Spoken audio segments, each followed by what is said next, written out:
guys, ito kami ngayon.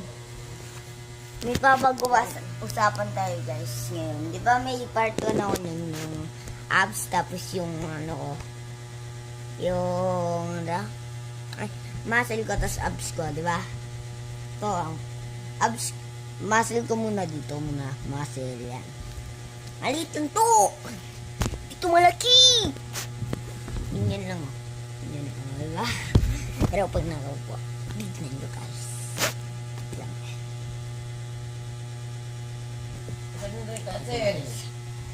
Wop.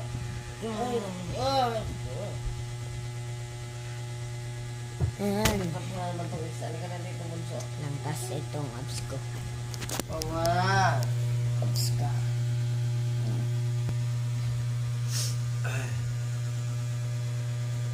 Abs ko is